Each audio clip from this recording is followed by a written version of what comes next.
Om Swastiastu. Selamat pagi dokter dan teman-teman dokter muda sekalian. Perkenalkan, saya Putu Mahadewi Pratindari Putri. Saya adalah dokter muda di Departemen Anestesiologi dan Terapi Intensif FK Unut RSUP Sanglah, periode 12 Juli hingga 22 Agustus 2021. Mohon izin, hari ini saya akan mempresentasikan suatu topik materi mengenai terapi nutrisi pada pasien COVID-19 yang kritis atau critical ill atau yang memerlukan perawatan ICU. Adapun pada presentasi kali ini, saya akan berfokus pada 3 hal, yakni yang pertama, kapan pasien COVID-19 diberikan bantuan terapi nutrisi, kemudian indikasi pemilihan rutenya seperti apa, dan bagaimana cara memonitor terapi nutrisi yang diberikan. Baik, sebelum saya membahas lebih lanjut mengenai terapi nutrisi pada pasien COVID-19 yang memerlukan perawatan ICU, maka sedikit tidaknya saya ingin membagikan gambaran mengenai bagaimana kondisi pasien COVID-19 di ICU. Nah, ini merupakan video di salah satu rumah sakit di Indonesia yang berlokasi di Jakarta. Yang sekarang sedang terjadi di ICU dibilang menyedihkan ada, menakutkan ada. Kenapa saya katakan seperti itu? Karena terlebih-lebih di masa sekarang ini bed yang tersedia di ICU itu sungguh-sungguh full dan sungguh-sungguh banyak sangat dibutuhkan oleh masyarakat yang kena COVID dengan status kondisi yang sangat berat. Dan kita tahu seseorang pasien yang sudah harusnya butuh ICU, tetapi ICU itu penuh dan dia harus menunggu, itu kita tahu di depan itu akan terjadi apa pada pasien tersebut, yaitu kematian, dan itu yang sangat-sangat paling tidak mengenakan.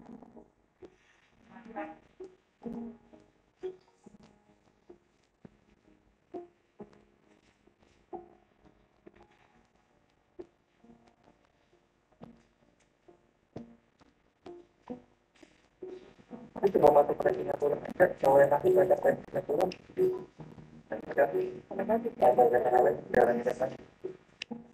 Kalau dari sebagian yang saya lihat memang momen ini yang paling mengerikan sih. Nah dulu tuh kita tuh harapannya tuh di pertengahan 2020 atau di akhir lah harapannya sudah selesai. Tapi ternyata sampai lewat tahun baru juga masih sepertinya makin meningkat dibandingkan dengan awal dulu. Tuh, dulu bed masih ada sisa 1 atau 2 atau 3 masih cukup dan tidak semuanya memakai mesin ventilator. Yang sekarang dari 15 dan nanti akan tambah satu lagi 16, itu 15 pasien menggunakan ventilator. Yang masih tadi sama, dia ada 3 pasien. Tiga-tiganya perkara tadi apa semuanya, hasilnya tidak ada. Jadi tiga-tiganya ada obat yang dikenakan.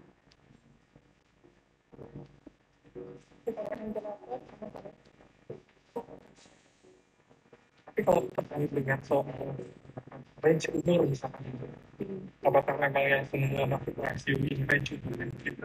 Umur 60 tahun ke atas, tapi kan Kita kalau 51 hingga ada yang 30 kan ada yang saat ini sedang berobat juga. 30-an juga ada. Ada.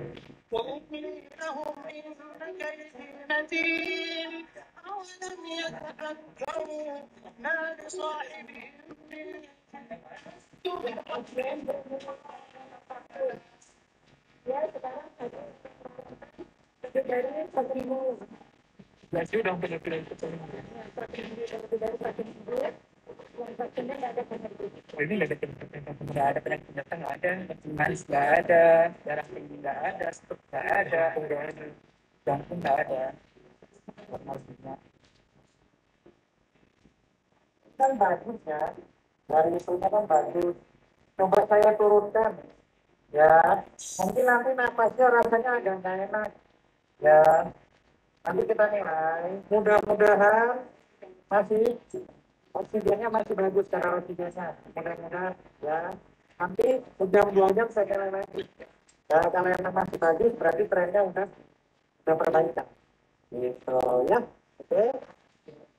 Nanti 2 jam lagi udah ke situ ya, oke.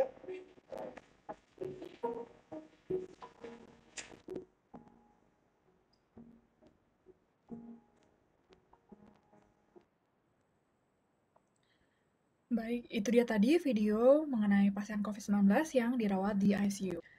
Baik, adapun pada presentasi kali ini, saya menggunakan kedua jurnal ini, yang mana telah merangkum pedoman pemberian nutrisi pada pasien COVID-19 yang memerlukan perawatan ICU, baik oleh American Society for Parenteral and Enteral Nutrition atau ASPEN, kemudian Chinese Medical Association for Parenteral and Enteral Nutrition, dan European Society for Clinical Nutrition and Metabolism atau ESPAN.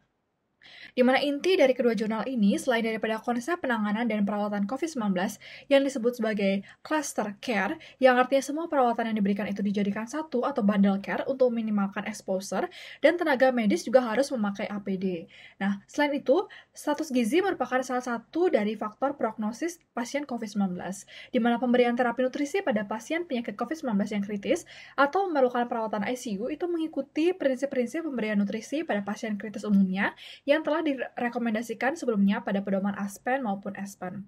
Namun, pada kondisi COVID-19 ada beberapa hal dan strategi yang perlu diperhatikan yang akan saya bahas pada presentasi kali ini.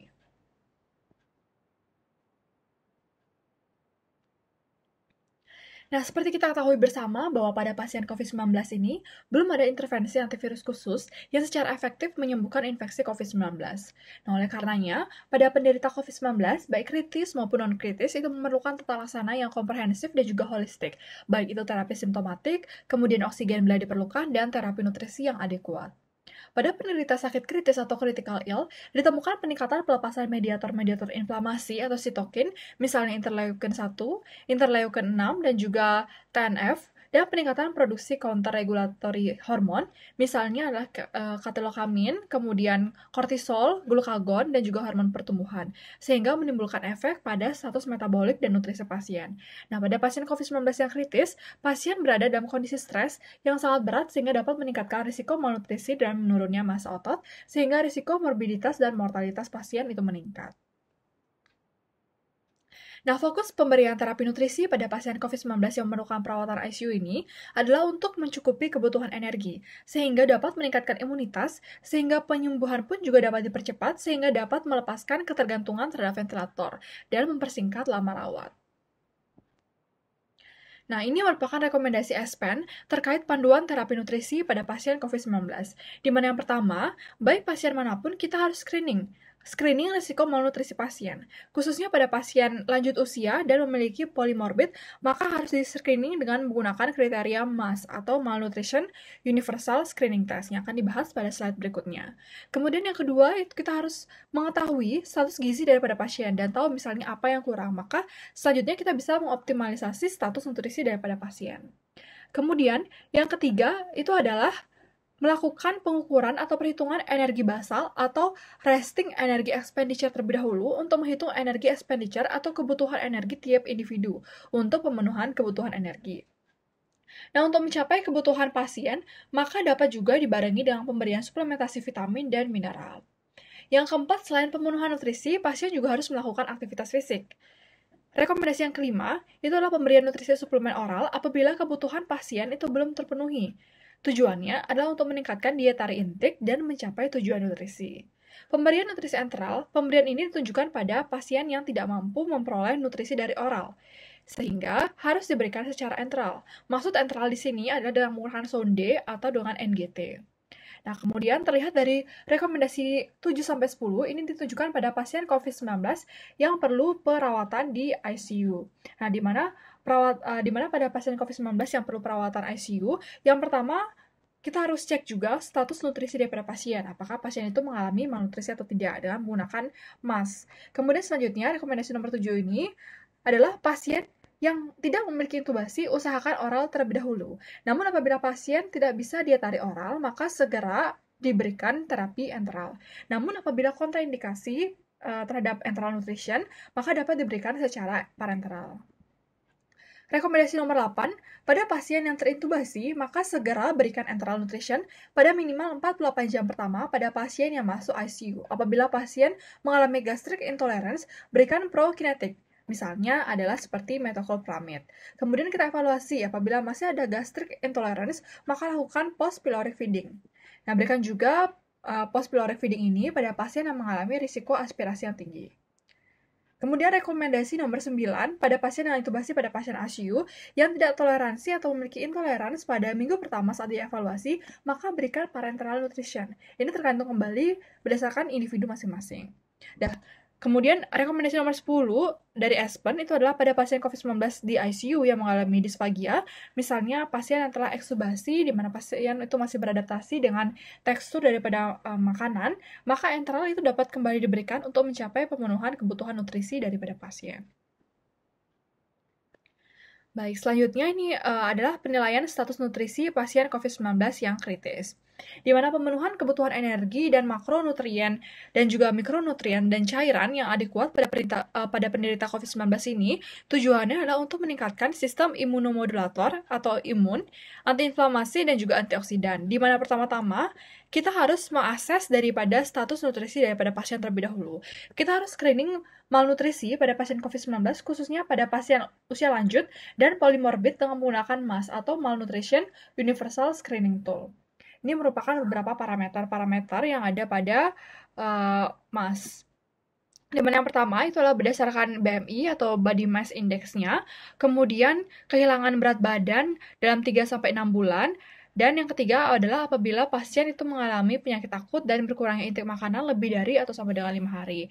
Nah, apabila hasil skor dari ketiga parameter tersebut berjumlah 0, maka pasien dikatakan low risk malnutrition dan harus dapat melakukan pemeriksaan secara rutin, di mana di sini pasien dapat follow up setiap 1 minggu kemudian. Nah, skor 1, apabila jumlah dari skor MAS-nya ini adalah 1, maka pasien disebut sebagai medium risk malnutrition, di mana di sini pasien akan diobservasi dan akan di follow up setiap 3 hari. Nah, sedangkan apabila jumlah dari MAS kriterianya ini ada 2 atau lebih, maka pasien disebut sebagai high risk malnutrition yang harus segera dilakukan terapi atau action plan. Nah, ini merupakan beberapa metode perhitungan kebutuhan kalori. Yang pertama itu adalah dengan menggunakan formula Harris-Benedict yang biasanya kita gunakan.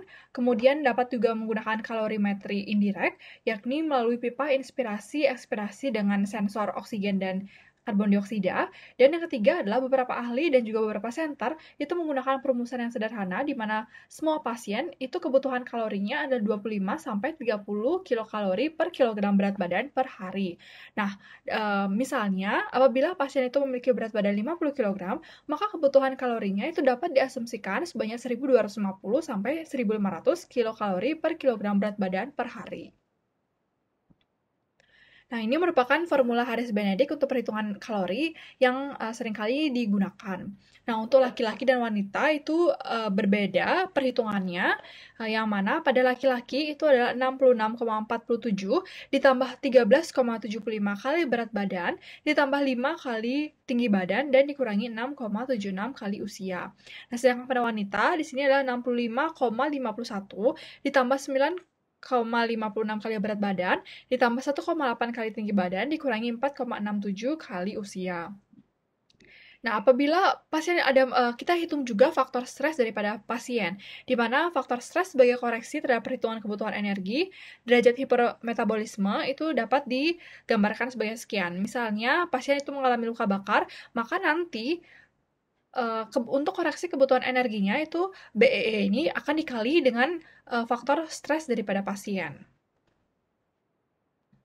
Baik, selanjutnya adalah kebutuhan nutrisi penderita COVID-19 pada kondisi kritis, di mana pemberian nutrisi yang adekuat pada penderita COVID-19 yang kritis itu bertujuan untuk menjamin kecukupan energi daripada pasien.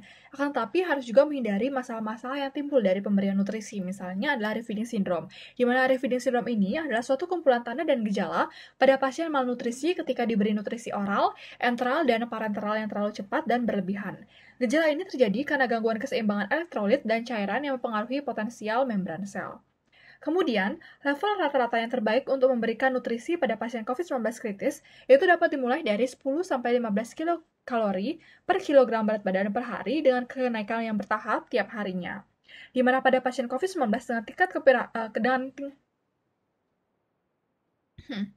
di mana pada pasien COVID-19 dengan tingkat keparahan ringan sedang atau berat, di mana pada pasien COVID-19 dengan tingkat keparahan ringan sedang atau berat, tanpa adanya refeeding syndrome dapat diberikan kebutuhan kalorinya adalah 25-30 kilokalori per kilogram berat badan per hari. Baik, ini merupakan parameter evaluasi status nutrisi.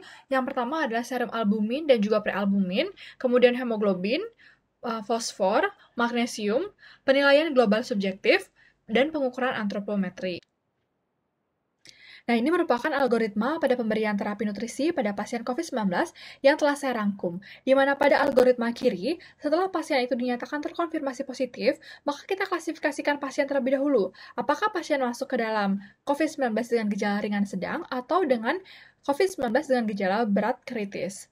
Kemudian, setelah kita mengetahui status kondisi daripada COVID-19 pasien itu sendiri, maka kita screening malnutrisi atau screening nutrisi daripada pasien dengan menggunakan MAS itu tadi. Kemudian kita optimalisasi status nutrisi daripada pasien. Apabila pasien itu dapat diet oral, maka berikan diet oral. Sambil diberikan konseling nutrisi, monitoring juga berkala, kemudian kita evaluasi apabila kebutuhan nutrisi pasien itu belum tercukupi, maka berikan suplementasi nutrisi apabila diperlukan. Nah, pada pasien dengan gejala berat kritis, apabila terdapat kontraindikasi asupan diet oral, maka berikan nutrisi enteral dalam 48 jam pertama. Kemudian evaluasi apakah pasien ada risiko aspirasi. Apabila ada, maka berikan post-pyloric feeding. Namun apabila tidak ada kontraindikasi, maka dapat diberikan akses via gastrik seperti NGT. Nah, namun apabila ternyata setelah kita evaluasi kembali itu terdapat adanya kontraindikasi atau insufisiensi, maka berikan nutrisi enteral dengan ditambah dengan suplementasi nutrisi parenteral atau nutrisi parenteral total apabila diperlukan. Sedangkan pada algoritma kiri itu lebih spesifik ke pasien COVID-19 yang kritis atau masuk ke ICU untuk intubasi. Jadi pada pasien COVID-19 kondisi kritis, dalam 48 jam pertama kita harus evaluasi apakah pasien ini ada kontraindikasi dalam pemberian enteral. Jika memang ada kontraindikasi seperti shock atau kondisi pasien tidak stabil, maka mulai pemberian terapi parenteral pada 72 jam pertama dengan mengevaluasi serum trigliserida daripada pasien. Apabila serum trigliserida daripada pasien itu lebih dari 400, maka kita berikan terapi parenteral tanpa emulsi daripada lipid. Hal ini, apabila kita memberikan parenteral dengan emulsi lipid itu akan dapat memperparah proses inflamasi pada pasien. Selanjutnya kita harus evaluasi kembali kurang lebih 3-4 hari apakah pasien itu masih memiliki kondisi kontraindikasi dalam pemberian terapi enteral. Apabila masih, lanjutkan terapi parenteral. Apabila sudah membaik, maka secara gradual itu mulai pindah dari parenteral ke enteral. Nah, maksudnya secara perlahan itu masih tetap dari parenteral, tetapi dikurangi sampai nutrisi enteral itu mencukupi kebutuhan kalori daripada pasien.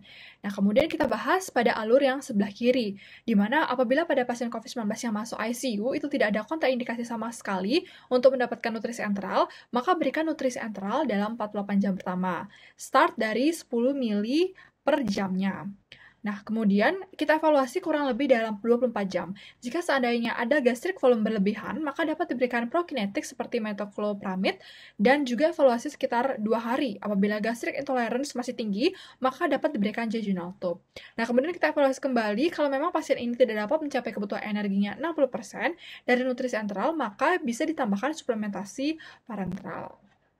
Nah, untuk peningkatan kebutuhan kalori pada pasien COVID-19 yang kritis, pertama kita berikan 10 kilokalori, kemudian secara bertahap itu sampai 25 kilokalori per kilogram per harinya. Tujuannya apa? Tujuannya adalah untuk mencegah refeeding syndrome. Nah, sambil sebelumnya kita memonitor kadar magnesium, fosfat, dan lain-lain. Dimana karena pada pasien COVID-19 yang kritis ini terjadi perubahan metabolik secara besar-besaran. Nah, untuk mencegah daripada refeeding syndrome ini, maka dicegah dengan terus memonitor dan memberikan tambahan magnesium dan juga fosfat dan vitamin pada 3 hari pertama pada saat enteral nutrition atau parenteral nutrition. Untuk bagian sisanya itu mengikuti algoritma yang telah saya bahas sebelumnya. Nah, ini merupakan kebutuhan makronutrien daripada pasien. Makronutrien yang dimaksudkan di sini adalah karbohidrat, protein, dan juga lemak. Untuk karbohidratnya sendiri, kebutuhan karbohidratnya ditargetkan sekitar 2 gram per kilogram berat badan per hari dan tidak melebihi 150 gram per harinya.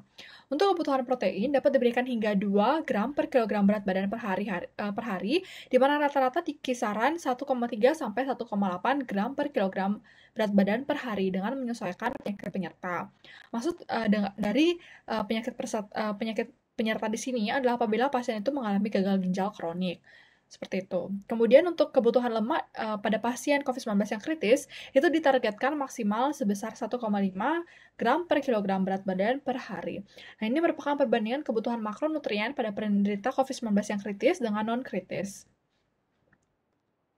Nah, kemudian untuk kebutuhan mikronutrien, di mana suplemen rutin multivitamin dan mineral yang direkomendasikan itu diantaranya adalah vitamin A dengan jumlah 600 sampai 650 per harinya, kemudian vitamin B1 atau B6 100 mg per harinya, vitamin C 1 gram atau per 8 jam intravena, kemudian vitamin D sebanyak 600 IU per hari dan juga vitamin E sebanyak 400 IU per hari, selenium 200 per mikrogram per hari dan zinc 20 sampai 40 mg per hari. Nah, ini adalah untuk rute pemberian nutrisi secara oral, di mana pemberian nutrisi secara oral itu dapat diberikan jika tidak mengalami kontraindikasi. Kemudian pemberian diet lunak atau cair itu lebih banyak atau lebih baik dipertimbangkan pada penderita yang menjalani rawat inap. Kemudian jika kebutuhan nutrisi secara oral tidak dapat terpenuhi, maka pemberian suplementasi nutrisi oral sebaiknya diberikan untuk menyediakan setidaknya 400 kilokalori per hari termasuk 30 gram atau lebih protein per hari, setidaknya diberikan selama 1 bulan. Selanjutnya adalah rute pemberian nutrisi secara enteral, di mana nutrisi enteral ini adalah formula nutrisi yang diberikan melalui tub ke dalam lambung atau gastric tube, seperti nasogastric tube atau jejunum, itu dapat secara manual maupun dengan bantuan pompa mesin dengan seperti gastrotomi atau jejunum percutaneous. Kemudian metode pemberian nutrisi enteral terbagi menjadi dua, yaitu gravity drip, di mana gravity drip ini merupakan pemberian dengan menggunakan corong yang disambungkan ke selang NGT dengan kecepatan mengikuti gaya gravitasi, dan intermittent feeding atau pemberian nutrisi secara bertahap yang diatur kecepatannya menggunakan Schillinger pump. Metode intermittent feeding ini lebih efektif dibandingkan metode gravity drip karena dapat dinilai rata volume residu lambung atau gastric residual volume yang dihasilkan lebih sedikit, yakni 2,47 mili berbanding 6,93 mili. Nutrisi enteral sebaiknya diberikan pada semua pasien kritis kecuali pada pasien yang mengalami distensi abdomen, diare berat, muntah, ketidakstabilan hemodinamik, dan perdarahan gastrointestinal. Rute pemberian nutrisi parenteral, di mana nutrisi parenteral merupakan suatu bentuk pemberian nutrisi yang diberikan langsung melalui pembuluh darah tanpa melalui saluran pencernaan, di mana metode pemberiannya dapat melalui vena perifer dan vena sentral. Adapun untuk komponen dalam pemberian nutrisi secara parenteral, sebaiknya tidak menggunakan lemak dalam minggu pertama selama perawatan di ICU, namun penggunaan asam lemak omega 3 itu masih dapat diberikan. Nah, adapun untuk keuntungan daripada terapi parenteral ini, nutrisi secara parenteral ini dapat digunakan apabila rute enteral itu kontraindikasi. Sedangkan untuk kerugiannya itu seperti morbiditas sepsis yang meningkat disebabkan oleh karena adanya peningkatan risiko daripada infeksi, kemudian translokasi mikroorganisme pada sirkulasi portal, dan terjadinya atrofi jaringan limfoid pada sistem pencernaan. Sekian presentasi saya mengenai terapi nutrisi pada pasien COVID-19 yang kritis atau critical ill atau yang memerlukan perawatan di ICU. Semoga presentasi kali ini bermanfaat dan saya mohon maaf apabila ada kurang ataupun salah kata. Saya akhiri dengan Parma Santi. Om Santi, Santi, Santi, Om.